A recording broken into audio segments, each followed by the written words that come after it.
Salut les amis, j'espère que vous allez bien. Endroit exceptionnel pour moi, c'est la nature, j'adore ça. Et vous allez me dire pourquoi je suis dans la nature pour parler d'un film.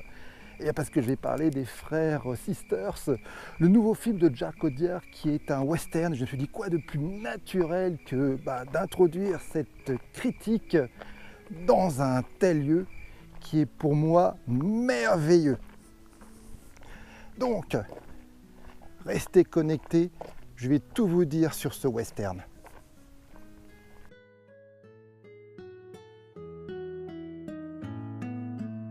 On est quand même mieux chez moi pour la critique. En tout cas, vous allez me dire que racontent les frères Sisters. Eh bien, pour moi, c'est une chevauchée sauvage, une traque entre les frères Sisters qui sont des tueurs à gages impitoyables qui tuent sans aucun remords et qui sont envoyés par le commandeur qui souhaite la mort d'un type qui a créé une potion scientifique, une potion chimique qui permet de voir de l'or dans une rivière. Et le Commodore souhaite avoir cette formule chimique et bien sûr la mort de ce type-là. Et donc il a engagé les frères Sisters pour ça. La genèse du projet est assez simple, mais assez atypique par rapport à l'œuvre de Jack Audiard.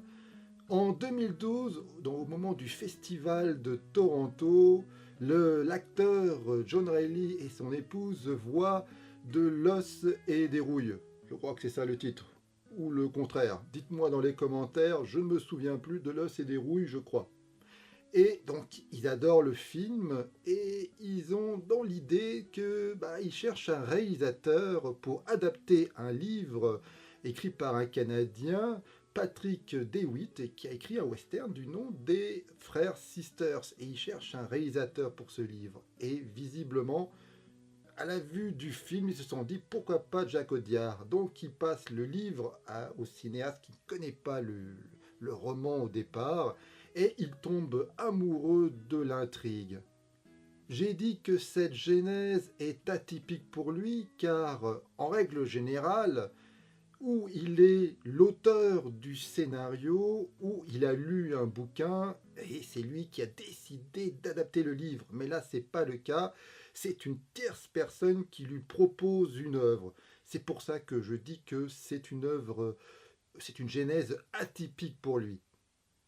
Les frères Sisters est bien évidemment le premier film réalisé totalement en langue anglaise par le cinéaste français, d'autant plus que c'est un western et il est vraiment très rare qu'un Français ou même un Européen réalise un western. Le dernier western en date, c'était Blueberry, justement réalisé par un Français. C'était le dernier, ça remonte quasiment il y a 20 ans. Donc rien qu'en ça, là aussi c'est une œuvre atypique. Comme tout western, la plupart des scènes se passent en décor naturel. Alors bien sûr, avec son équipe, Jack Audiard a cherché des paysages aux États-Unis où filmer et il s'est rendu compte que quasiment tout a été déjà montré dans les précédents films et donc c'est pas ce qu'il souhaitait. Donc il a décidé de mettre en scène son long métrage carrément en Espagne, où là il a trouvé des décors naturels bien plus différents. D'un autre côté, ça rend quelque peu hommage aux westerns européens, notamment Spaghetti, et des films de Sergio Leone notamment, qui dans la plupart ont été tournés justement en Espagne. Justement, Sergio Leone, une des références du film, pas tant que ça, en tout cas, dit que d'abord, il n'est pas un grand fan des westerns et il ne s'y connaît pas vraiment dans ce genre, hein, c'est l'impression qu'il donne. Et en tout cas, il ne s'intéresse pas trop aux films post-modernes, c'est-à-dire les westerns qui sont sortis ces dernières années, ça ne l'intéresse pas vraiment. Pour lui, il s'est plutôt influencé par rapport aux classiques des westerns, mais quand même des classiques qui essayent de contourner le genre, ou voire même de le déconstruire, la mythologie du western. Donc, visiblement, une de ses grosses références, c'est Arthur Penn avec des films comme Le Gaucher ou Little Big Man, Rio Bravo d'Howard Hawks et surtout, à mon avis, de Liberty Valance, qui a tué Liberty Valance de John Ford, qui lui-même était un western assez désabusé, qui était justement un western qui essayait de déconstruire euh, le mythe de l'Ouest, le mythe du western tout simplement. Et le film de Jacques Audiard, Les Frères Sisters, c'est bien, c'est tout à fait ça. C'est une déconstruction un peu du genre, désabusé, sombre, crépusculaire. Et là, vous allez me dire crépusculaire, on pense tout de suite, notamment au film de Sam Peckinpah, La Horde Sauvage, mais surtout à Impitoyable de Clint Eastwood, qu'il ne cite pas vraiment, visiblement, mais bon, moi en tout cas, j'y vois vraiment des références par rapport à Impitoyable. C'est le même réalisme et surtout, c'est vraiment un choix de mettre en avant des salopards qui deviennent de plus en plus ambivalents. Et ça devient une œuvre anti-manichéenne, un peu comme les films de Clint Eastwood, et je vais envie de dire l'œuvre intégrale de Jacques Audiard, qui justement n'aime pas les œuvres manichéennes et les personnages, suivant l'intrigue, n'arrêtent pas de changer, d'être ambivalents, et voilà, c'est pas noir et blanc dans les films de Jacques Audiard, et c'est encore moins le cas dans Les Frères Sisters, mais je vais en parler après. Alors, je ne vais pas passer par quatre chemins. Pour moi, Les Frères Sisters de Jacques Audiard, c'est un grand film. Un très grand film. Non seulement c'est pour moi un très grand western, et j'irais même encore plus, je dirais même que c'est un des meilleurs westerns qui m'a été donné de voir depuis justement Impitoyable de Clint Eastwood, c'est-à-dire donc plus de 20 ans. Et pour moi, c'est aussi le chef-d'œuvre carrément de Jacques Audiard. Jacques Audiard, qui est un cinéaste français que j'aime particulièrement, je ne vais pas tous les citer, Un prophète, Sur mes lèvres, voilà. J'aime bien ces films et lorsqu'on les regarde de plus près, quelque part, c'est des westerns déjà assez modernes. On retrouve déjà quelques, on va dire, références au western dans ces films, voulus ou pas, je n'en sais rien, mais quelque part pour moi, ces films sont déjà des westerns modernes. Alors en voyant ce film, on sent que Jacques Audiard s'est vraiment fait plaisir. Sa mise en scène est d'une fluidité, d'une limpidité assez incroyable. Les paysages du film sont somptueux. Ça ne se voit pas du tout que ça a été tourné en Espagne. Et voilà, il y a vraiment un cachet réaliste, la luminosité, la lumière, les couleurs, tout est vraiment superbe dans ce film. Alors, comme j'ai dit, le scénario est une adaptation du livre de Patrick DeWitt. Et moi, je trouve que c'est vraiment un scénario brillant. Alors, l'intrigue semble très simple, voire simpliste. Mais attention, c'est vraiment la surface. Lorsqu'on fouille dans l'intrigue, en réalité, c'est un film très foisonnant, très complexe, car c'est surtout un film qui s'est basé sur la psychologie des personnages. Et la psychologie des personnages n'arrête pas de changer suivant la situation, les situations qui se présentent. Et c'est en ça que je trouve que c'est un film passionnant et un film complexe, car il n'arrête pas d'évoluer depuis le début du film jusqu'à la fin. Ils ne sont plus les mêmes, et suivant les personnages qu'ils rencontrent et suivant les situations, ils n'arrêtent pas de changer. C'est vraiment, c'est une œuvre ambivalente et les personnages le sont également. Et c'est en ça que je trouve passionnant, parce qu'on ne sait jamais ce que les personnages vont faire au départ. On s'imagine qu'ils vont tuer un tel et en fin de compte ils vont s'allier. Enfin voilà, ça change tout le temps et c'est ça qui est passionnant. On ne sait pas ce qui va vraiment arriver au personnage. Et moi j'adore, c'est vraiment rare de voir ça dans un western. Et c'est ça qui est vraiment passionnant. Alors beaucoup disent que c'est un film lent, contemplatif. Oui, film lent, mais quelque part impitoyable l'était aussi. C'est sûr, c'est pas le bon, la brute et le truand. Il y a n'empêche des scènes d'action, il y a des scènes de gunfight d'une brutalité incroyable, d'une grande violence. Alors, il y en a beaucoup qui n'ont pas aimé parce que, excusez-moi, il y a pas mal de scènes de coups de feu, de gunfight qui sont hors champ. Mais via le travail du son et de ce qui se passe avant et après, je trouve que c'est vraiment puissant. Et même si on ne voit pas toujours les gunfights, eh bien ça reste toujours très éprouvant parce qu'il y a le son et c'est vraiment un film assez rude. C'est une violence très rêche, très sèche. C'est pas une violence flamboyante. C'est un film vraiment très dur. Et moi, je suis sorti du cinéma sur les rotules. C'est vraiment un film qui ne m'a pas laissé indifférent. Je trouve que je pense que c'est peut-être le film le plus violent de Jacques Audiard. Et comme vous le savez probablement, son œuvre est teintée de violence. Alors comme vous l'avez compris, c'est un film qui est surtout axé sur la psychologie des personnages. Donc il fallait de grands acteurs. Il y a Joaquin Phoenix qui joue le frère Charlie Sister, qui est le personnage probablement le plus sombre du film.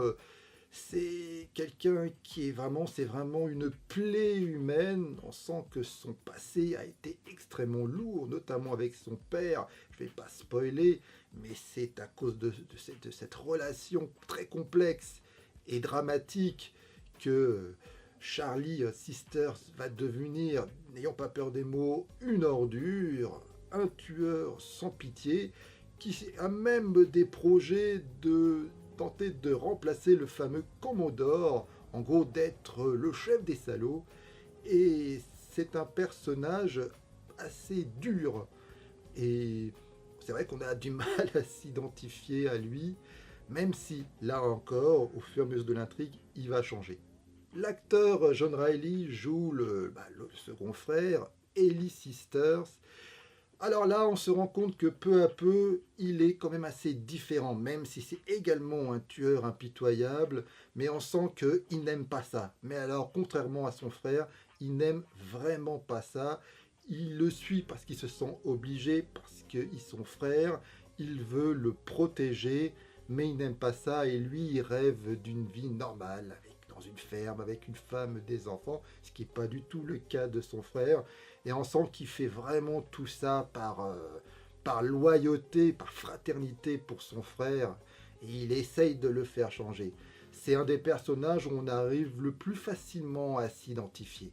Alors le personnage qui traque, il est incarné par l'acteur Riz Ahmed, je crois que c'est comme ça qu'on le dit. Bref, Riz Ahmed, je crois que voilà, on va dire ça comme ça.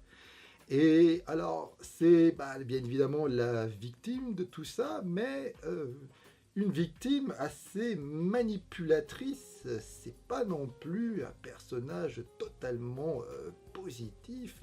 Il a aussi ses zones d'ombre. Et alors lui, il est vraiment obsédé par la quête de l'or, la recherche de l'or, la ruée de l'or, parce que le film parle de ça aussi. Et on sent qu'il est prêt vraiment à manipuler, vu que c'est quelqu'un de particulièrement intelligent, il réussit vraiment à manipuler son monde pour arriver à ses fins. Voilà, je ne vais pas faire tout le casting, mais le casting est absolument parfait. Comme d'habitude chez Jacques Audiard, la direction d'acteur est impeccable. Alors les Frères Sisters, c'est un western intéressant parce que c'est un western classique, l'intrigue est classique, comme l'est d'ailleurs Impitoyable, mais lorsqu'on le fouille, l'analyse, il ne l'est pas du tout. D'abord, l'ambivalence des personnages, c'est pas du tout fréquent dans le western, qui est plutôt un genre linéaire, sans surprise justement, en règle générale, je vous le dis, en règle générale, mais ce n'est pas du tout le cas des Frères Sisters où les personnages évoluent tout le temps. C'est également une déconstruction du grand mythe américain, hein, le fameux rêve américain, American Dream. Là, c'est symbolisé par la ruée vers l'or. Et là, on sent également que la ruée vers l'or va plutôt être une ruée vers la mort. Et voilà, puisque vu que c'est un film très sombre, vous imaginez bien que le destin de certains personnages est carrément funeste. Donc c'est un film assez cynique, assez ironique sur ça, sur l'American Dream, c'est vraiment une œuvre désabusée. C'est d'ailleurs le cas de la plupart des westerns postmodernes où voilà, ils sont plutôt critiques de leur culture et de leur passé. Et je dirais même que c'est surtout dans les westerns où ils le sont le plus. Comparé aux films contemporains, à part de rares exceptions, la plupart des films contemporains sont des films pro-américains, surtout les blockbusters. Mais là, on sent que dans les westerns, ils sont plutôt critiques de leur mythologie, de leur histoire. Et c'est là où c'est vraiment intéressant. Bref, je ne vais pas en dire plus parce que je ne veux pas spoiler et je souhaiterais vraiment que vous ayez tous voir ce western. Un western au cinéma, il n'y en a pas des tonnes et lorsque c'est de cette qualité, il faut vraiment se précipiter dans les salles pour aller le voir, surtout que c'est un film avec de beaux paysages, c'est vraiment un film à voir sur grand écran. Il y a un travail sur l'image, sur la lumière, la photo. Enfin voilà, c'est un film superbe. Donc si vous aimez le western, alors c'est sûr, le western un peu lent, on va dire, un film qui prend son temps, je suis certain que vous allez l'apprécier. Si vous aimez le cinéma de Jacques Audiard, parce que c'est un film personnel, mine de rien, toutes les thématiques que Jacques Audiard a traitées dans ses précédents films, toutes ses obsessions, on le trouve là. Donc si vous aimez le cinéma de Jacques Audiard, je ne vois pas pourquoi vous n'allez pas apprécier ce film. Voilà. Donc j'ai pas l'impression que ce film cartonne en France, c'est le moins que l'on puisse dire. Et comme je l'ai dit dans une de mes précédentes vidéos, je souhaite mettre en avant des films qui cartonnent pas forcément. Donc voilà, c'est une de mes propositions. Allez voir Les Frères Sisters. C'est un grand moment de cinéma pour moi et c'est sans nul doute le choc, le meilleur film de la rentrée et de très loin. Voilà, j'espère que vous avez apprécié la vidéo. Mettez dans les commentaires ce que vous avez pensé du film, si vous l'avez vu ou si je vous ai donné envie d'aller le voir, je l'espère. Mettez un pouce bleu si vous avez apprécié la vidéo et ma chaîne en règle générale. Abonnez-vous à ma chaîne, ça me fait plaisir et surtout ça me motive à continuer. Croyez-moi, c'est important. Partagez la vidéo, enfin tout ça vous le savez et je vous dis à une prochaine fois. Allez, bye! En tout cas, moi, je lève mon chapeau à Jacques Audiard. Je vais revoir le film.